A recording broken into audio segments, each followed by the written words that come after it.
Bienvenue Stop Invest, la chaîne des top d'investissement. Ici, on parle essentiellement d'entreprises de qualité. Avons-nous une opportunité d'investissement sur Pembina Pipeline? C'est la question à laquelle on va essayer de répondre en se basant sur les états financiers de la compagnie. Je rappelle que ceci représente uniquement mon point de vue et non un conseil d'investissement. Et comme d'habitude, je me réserve le droit de me tromper.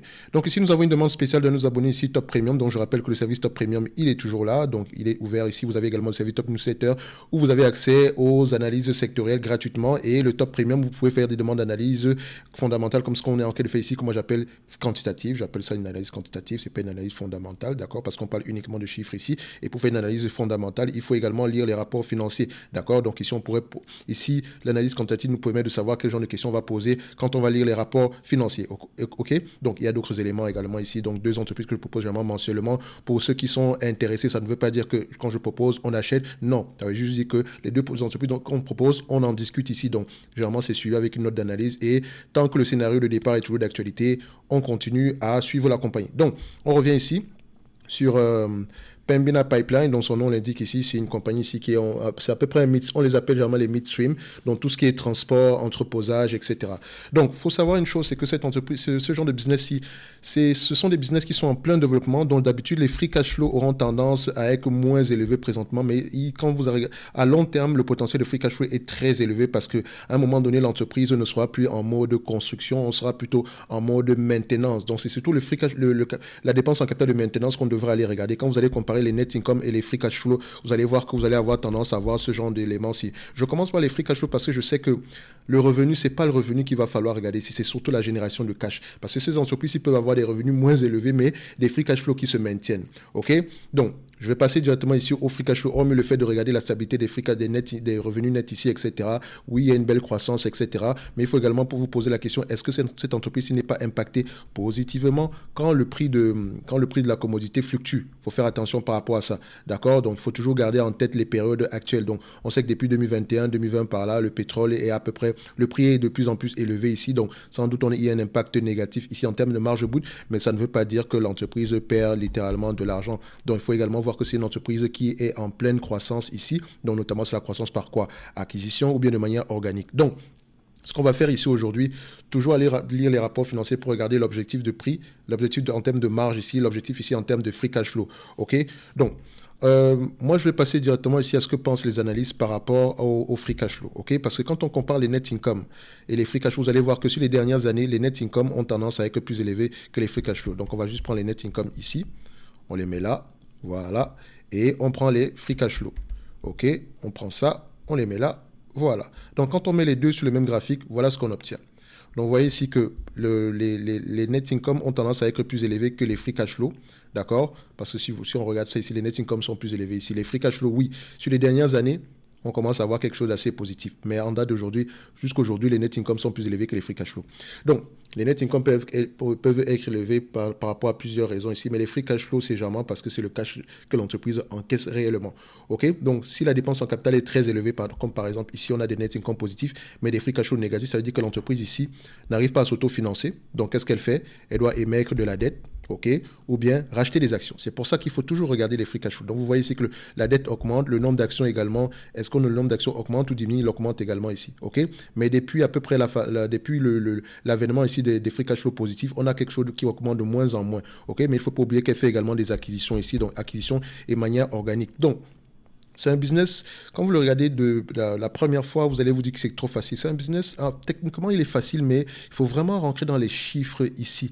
Parce qu'il y a beaucoup de... le bilan financier est assez complexe, surtout avec la dette, la maintenance des free cash flow, les joint ventures qu'on a. Franchement, il faut faire très attention avec ce genre de compagnie. Donc, je sais généralement que c'est le genre de compagnie qui, vous êtes attiré par le dividende, etc., machin, mais le dividende également ici peut être un piège parce que voilà, si on vous propose un dividende assez élevé, vous allez venir et ça va nous permettre ici de pouvoir se financer en vous permettant un dividende assez élevé. OK? Donc ici, oui, on émet de nouvelles actions ici, ça nous permet de faire des acquisitions, ça nous permet de financer la croissance ici, mais également cette croissance-là est également bénéfique pour vous dans le sens où ça nous permet, le bénéfice net par action augmente de plus en plus, donc on n'a même pas on ne voit pas que le nombre d'actions augmente parce que nos bénéfices nets augmentent de plus en plus. Parce que quand le nombre d'actions augmente alors que vos bénéfices nets par action diminuent de plus en plus, ça, c'est pas bon. Alors qu'ici, ça va, c'est correct. OK? On peut cautionner cela. Mais c'est pas quelque chose qui doit durer. Mais si on est en période de croissance présentement ici, comme celle-ci, donc on peut se dire que bon, on peut cautionner cela, parce que ça nous permet ici de pouvoir mailler le territoire ici rapidement, parce que les pipelines, il n'y a pas de concurrence dessus. Une fois qu'il y a un pipeline dans une zone, ici, c'est fini. Il n'y aura pas un deuxième pipeline ni quoi que ce soit. Okay? Et surtout que dans ce domaine-ci, il y a eu beaucoup de construction pendant plusieurs années ici. Donc, il y a beaucoup d'entreprises qui vont également, qui sont fragiles financièrement ici, qui vont faire faillite, qu'on va racheter. Et ça nous permet ici d'avoir un réseau de plus en plus étendu. Donc, au niveau de Pembina Pipeline, en termes d'évaluation, qu'est-ce que je vais faire? Je vais prendre les free cash, on va prendre les free cash flow estimés. Je dis bien, le consensus estimé pour, disons, l'année prochaine. Bon, enfin, quand je dis l'année prochaine, sur les 12 prochains mois. Et regardez les net income qui sont prévus pour les 12 prochains mois. Vous allez voir quoi? On va voir ça ici. On prend next 12 mois. Donc ici, net income, consensus. Regardez, on aura des net income plus élevés, n'est-ce pas? Ça va à peu près dans le même sens. Mais regardez maintenant à partir de l'année 3. D'accord? Enfin, à partir de l'année 2. Donc, on prend les net income ici, on prend ça, et je prends ici à partir de l'année 2. À partir de l'année 2, on a quelque chose de moins élevé. Est-ce que ça veut dire que l'entreprise ici ne va pas gagner de l'argent en année 2? Non. D'accord? Ça veut juste dire ici qu'on va commencer à déprécier les actifs ici plus rapidement. D'accord? Donc, on a beaucoup de goodwill sans doute. Donc, j'essaie de regarder ici dans le rapport financier ce qu'on appelle les goodwill. Les goodwill, ce sont les actifs intangibles. D'accord? Ces actifs accumulated amortization of goodwill, donc amortization goodwill, goodwill ici, ce sont des actifs intangibles ici. Donc techniquement, quand on fait une acquisition, etc., c'est généralement à ce moment-là qu'on contracte un goodwill. Donc ici, vous allez voir que ce goodwill-là, à un moment donné, il aura tendance à baisser de plus en plus. D'accord? Donc ce qui généralement entraîne comment on appelle ça? Ce qui généralement entraîne une charge non financière. D'accord? Donc il y a le goodwill, il y a également des actifs intangibles ici, si on le remarque ici. Donc à part le goodwill, intangible asset, donc je vais voir ça ici, gross intangible asset. Est-ce qu'on a ça? Oui, on a également 2 milliards de gross intangible asset ici. Donc les deux réunis, ça fait à peu près 6 milliards ici. Donc ici, le marché s'attend à avoir à peu près des free cash flow aux alentours de 2 milliards par là. Okay? Le consensus average pour l'année en cours, donc 2023 par là. Donc ça, c'est 2023. On va regarder maintenant si le consensus average ici aura tendance à augmenter ou à diminuer. Donc, allons-y regarder 3 ans plus tard. Donc, ici, d'ici 2026, on regarde. Donc, le consensus average a tendance à être à peu près stable. Donc, je prends le 2 milliards 260 ici directement. 2 milliards 260 comme mes free cash flow. OK? Donc, je prends ça. Et je mets ça ici. Voilà. OK. Donc, on va mettre juste ça sur la même page. Je mets ça là. Et je reviens ici. OK. Donc, je prends directement le 2 milliards 262 260. Donc, je n'ai pas besoin de revenu ou quoi que ce soit ici. Le revenu va augmenter, etc. Vous pouvez également aller revoir la même chose ici par rapport à ce que pensent les analystes par rapport à ce même revenu-là. On peut regarder également ici, voilà, qu'est-ce qu'ils disent. Donc, le revenu ici en année, 12 prochains mois, on est à peu près à, voilà, 9 milliards et poussière. Donc, on a à peu près 11 milliards ici. Donc, vous voyez que le revenu, il est à 9 milliards, c'est en dollars canadiens ici. Donc vous voyez qu'il y a quelque chose qui se passe ici. Là, on a 11 milliards. Ici, on s'attend à 9 milliards et ça montre ici que le revenu a augmenté. Je pense que cette entreprise a fait une acquisition dernièrement qui n'est pas encore ancrée dans cette évaluation-ci. Quand on regarde en année 2, on arrive à 11 milliards 40 ici. Et quand on regarde ici en année 3, d'accord, en année 3, on a quelque chose qui va plutôt stagner qui va revenir aux alentours des 9 milliards. Donc, en termes de revenus, c'est assez... faut faire attention. C'est pour ça que je dis qu'il faut faire attention à ce revenu-là. C'est pas parce que le revenu sera élevé qu'on aura des free cash flow plus élevés. C'est pas parce que le revenu sera plus bas qu'on aura des free cash flow plus bas. C'est souvent très technique. OK? Donc, ici, je vais prendre les free cash flow estimés en 2022, d'ici la fin de l'année, 2 milliards 260. Et on va sous-entendre, et c'est très important, que ces free cash flow-là seront stables dans le temps. OK, donc c'est-à-dire que chaque année, on regarde les free cash flow de l'année prochaine afin de faire une évaluation. Et si les free cash flow diminuent, on regarde pourquoi. OK, il faut faire attention ici. Donc, je prends le 2 milliards 260. OK, le nombre d'actions en date d'aujourd'hui.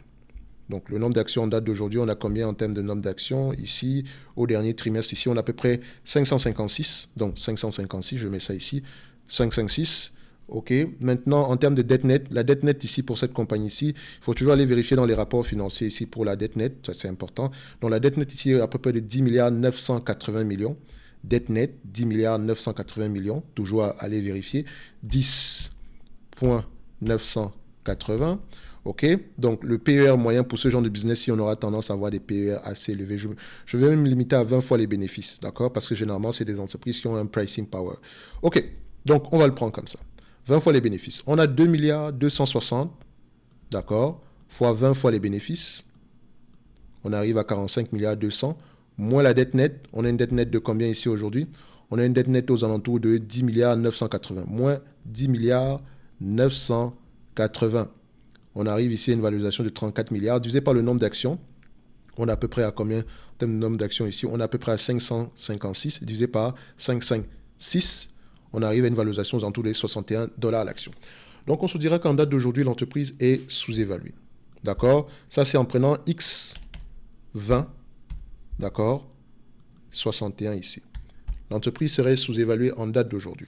Attention, ça ne veut pas dire qu'on s'excite littéralement, on se dit « Ah ouais, il faut que j'achète la compagnie, etc. » Donc, je vais également regarder ici, je vais également l'évaluer en prenant en considération 17 fois les bénéfices. D'accord? Parce qu'on s'entend qu'on reste ici dans une... Même si on a un certain pricing power et qu'on est un tout petit peu... Et que ici, ce genre de business, c'est surtout le volume qui compte. C'est pas le prix de la commodité n'a vraiment pas de... Voilà. Ça a une incidence, mais pas très élevé quand même, dépendamment pour la majeure partie du business. Parce qu'ici, c'est en termes de volume qu'on réfléchit. Donc, plus les volumes sont élevés, tant mieux c'est, ok?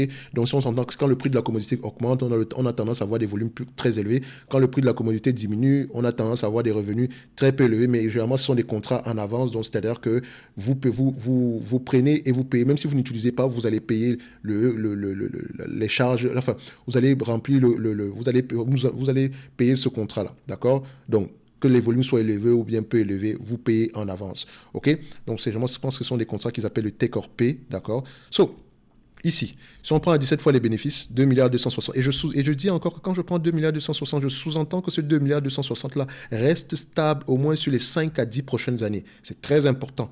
C'est pour ça qu'il faut faire attention à ce genre de business-ci. Parce que beaucoup de choses pourraient changer. D'accord? Donc, 17 fois les bénéfices, moins la dette nette aux alentours de 10 milliards 980, 10 milliards 980, divisé par le nombre d'actions 556, on arrive à une valorisation aux alentours de 49 $ l'action. Donc à X49, on sera à X17, on sera à 49 $ l'action. Alors personnellement, même si je pense qu'on peut aller à 20 fois les bénéfices, je vais me situer à 17 fois, je vais rester à 17 fois les bénéfices. Je dirais que cette entreprise est correctement évaluée. Pour le dividende ici, techniquement, si on nous reverse la totalité du dividende ici en bénéfice net, donc disant 2 milliards 260, divisé par la capitalisation boursière actuelle qui est de 25,54. Non, c'est 25,54. On a ici à peu près un rendement de 8%, 8,84%. Mais je vous ai toujours dit ici de prendre en considération la dette. D'accord? Donc, si je prends en considération la dette, d'accord, ici, donc je prends la valeur d'entreprise, divisé par 39,1, on arrive ici à combien? À 5,78. Donc, je ne veux pas que ce dividende dépasse 5,78 en termes de pourcentage. En date d'aujourd'hui, je pense que ce dividende-ci, il est safe. Mais s'il va au-delà de 5,78 et que le niveau de la valeur d'entreprise reste à ce niveau-ci, que le niveau d'endettement reste à ce niveau, il faut faire attention. Il faudrait faire très, très attention.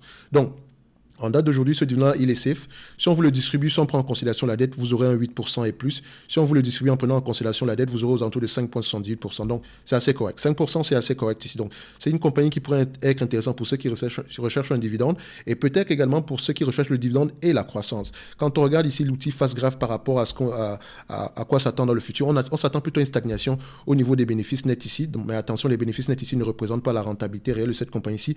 Il faut regarder. C'est pour ça que quand vous allez regarder le payout ratio, il aura tendance à être très, très élevé. Non, il faut regarder ici les AFFO, d'accord? Ou bien même parfois, cette entreprise, c'est le FFO. Enfin, généralement, le management vous mentionne le FFO ici, etc. Mais regardez le AFFO, c'est mieux. Donc, ça dit que les free cash flow, quand on prend en considération la maintenance, d'accord? Généralement, c'est un business ici, la maintenance n'est pas très élevée pour ce genre de business-ci. Mais bon, présentement, nous sommes en période d'expansion, donc il y aura beaucoup de charges liées à la construction, etc. ici. Donc, quand on prend ici les AFFO, dans les free cash flow, etc., on s'attend à peu près à quelque chose en dessous des 4 $ l'action. Mais attention, vous voyez que ça fluctue énormément. Et quand vous regardez ici l'analyse scorecard ici, donc les analystes ont tendance à ne pas à se tromper littéralement sur les free cash flow actuels. Et ce n'est pas de leur faute. C'est tout simplement parce que le management ici se réserve le droit de dépenser en capital plus ou moins. D'accord? Donc, il faut faire attention ici. Donc, quand on compare ici les operating cash flow ici, vous voyez que là, ils ont tendance à avoir plus raison. Donc, le operating cash flow est à peu près stable ici. Et operating cash flow, on n'a pas encore enlevé la dépense en capital de maintenance. ou de croissance, ok? Donc, au niveau des free cash flow, on enlève la dépense en capital de maintenance ou de croissance. Donc, les analystes ont tendance à prendre en considération uniquement la dépense en capital de maintenance sur une longue période de temps ici. Donc, on peut se dire que le 4 dollars ici par action, c'est tout à fait possible. Donc, si on évalue ici à 10 fois les bénéfices, même 11 fois les bénéfices, et surtout que le niveau d'endettement ici est assez gérable, on va se dire que le prix actuel n'est pas mauvais pour quelqu'un qui rechercherait un dividende. Plus elle va rembourser la dette, mieux ça sera pour elle. Ok? Donc, je ne dis pas que la dette nette est élevée, etc. Non, je pense qu'elle a une dette nette assez gérable ici si on compare par rapport aux EBITDA, on est à 3,5 et là on est même en pente descendante, donc on rembourse de plus en plus. En tout cas, soyez prudents sur ce genre de business-ci, c'est bien le dividende, mais il faut vraiment aller au-delà, essayer de comprendre qu'est-ce que le business fait ici. Donc, moi, je vous dirais que techniquement, pour moi, l'entreprise est correctement évaluée ici aujourd'hui. Même si je l'évalue à 61 dollars l'action, j'aimerais l'acheter aux alentours d'une trentaine de dollars ici. Ça ne me dérange pas. Pour le risque que je choisis d'assumer ici, je préfère payer moins que ça. Même si je sais que la période actuelle, ça sera difficile pour qu'on me donne un prix pareil, tout simplement parce que après, avec le prix d'une commodité assez élevé, etc., les volumes seront élevés, machin. Donc, l'entreprise va bien se comporter, ok? Mais est-ce que je suis obligé de l'acheter? Point d'interrogation. Moi, personnellement, je vous observe. Celui qui est intéressé par cette compagnie-ci devrait aller au-delà des éléments quantitatifs ici. Vous posez la question à savoir, ok, en période de baisse ici de la commodité, comment est-ce qu'on va se comporter? En période de hausse de la commodité, comment est-ce qu'on va se comporter? Quels sont les contrats? Quelle est la durée des contrats, etc. Quelle est la stratégie de croissance? Ok, voilà les questions que vous devez aller poser ici en lisant les rapports financiers. Sinon, pour le moment, le dividende, il est safe. Ok, et on va se donner rendez-vous sur la prochaine vidéo. Merci.